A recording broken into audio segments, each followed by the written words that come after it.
Bankrolled by a roster of Hollywood celebrities, the Academy of Peace and Justice is Haiti's first free secondary school and draws hundreds of children from Port-au-Prince's biggest slums.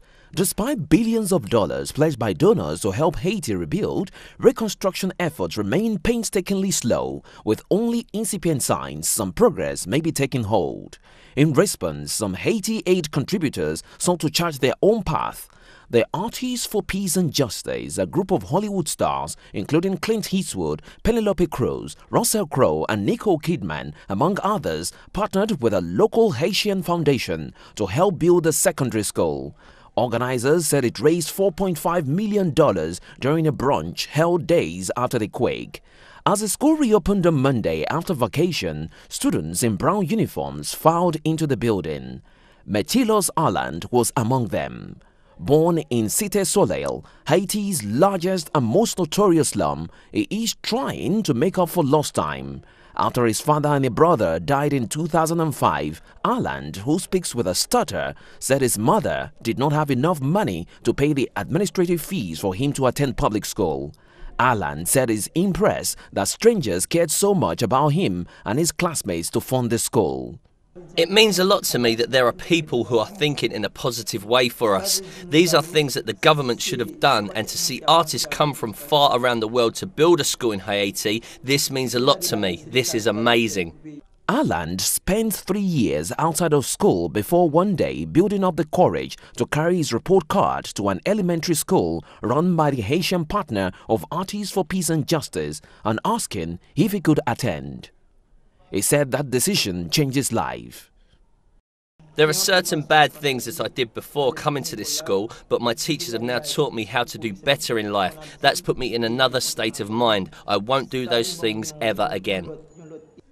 The 18-year-old 8th grader is now flourishing in the new school and dreaming of one day becoming a doctor in the violent Haitian slum he calls home.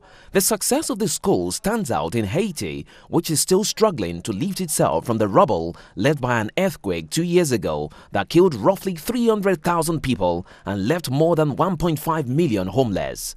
After buying land and setting up a temporary school with classrooms of concrete walls, the school opened in October 2010. A newly built and larger school building was then constructed and inaugurated late last year. St. Luke Foundation spokesperson Jean-Gilles Jebets said it was important to focus not just on the youngest students but on adolescents also. So we provide all the things in the school, just like food, a free meal. We offer some uniforms, we offer some supplies, school supplies, and so we think the building, the new school that we have here, gonna provide a long-term education to the population, Asian people. Just we always say that it's not only a building, but it's like we build the future of the pupils, the future of the kids of Haiti. Organizers said the decision to build a school was not easy amid the death and destruction caused by the quake. But as students lined up in a rocky courtyard to raise the Haitian flag, the decision seemed to bring hope for the future to children who survived so much. Jabet said the 800 students attending the school received free lunch and free medical care at a nearby hospital. So we provide all the things in the school, just like food, a free meal. We offer some uniforms, we offer some supplies, school supplies, and so we think the building, the new school that we have here, gonna provide a long-term education to the population, Asian people.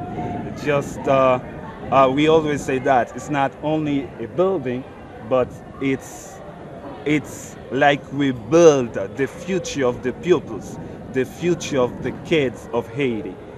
The future is much more bleak for the thousands waiting for the government to open more schools. The responsibility for managing one of the world's biggest humanitarian and reconstruction efforts is put squarely on the shoulders of Haitian President Michel Martelly.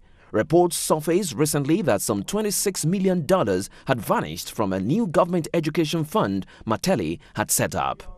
Meanwhile, between 4,000 and 6,000 Haitians marched on Wednesday to remember the earthquake and protest against what they say is a slow recovery process. One day before the 2-year anniversary of the disaster, Haitians peacefully wound their way through the streets of Port-au-Prince wearing white t-shirts and straw hats to symbolize unity among the poorest. Thousands of survivors have endured life in makeshift camps for the entire 2-year period. They say the government and aid organizations have not done enough to ensure that donations filter down to those who need them. Otelia Herman, coordinator of the Center of Respect and Promotion of Human Rights, said the poorest citizens remain the worst hit. 2 years after, nothing has been done in the poorest neighborhoods. As a citizen within the poor neighborhoods, we found that there was not a policy for housing, and that is why so many people have died. Around 250,000 Haitians were killed by the quake and more than 1 million were left without a home. Several NGOs came together to help organize Wednesday's march, saying that access to land and housing is a fundamental right that is not being met for Haiti's earthquake survivors. Haitians are also struggling to get access to education. Marie Yolene Gelfred, a school director and a representative of campaign organization Platform for a Cause, said promises were not being lived up to. We've heard from a government official that there's a free school for all, and we haven't seen that yet. They don't pay the teachers and they collected money over and over. Still, teachers are not paid. Children cannot find food to eat. They are stuck in tents. The kids cannot go to school even though they said school is free, and that's not true. They're bluffing. It's the same way that the money is coming in and they said that they will give people homes. President Martelly stated that he will give people a home to live in, but up until this point, we have not seen anything like that. The president must come clean and talk to us because we need a place to live. The recovery effort has been one of the world's biggest humanitarian and reconstruction operations involving more than 12,000 aid groups, but it has also faced intense criticism that the international aid community has been too slow.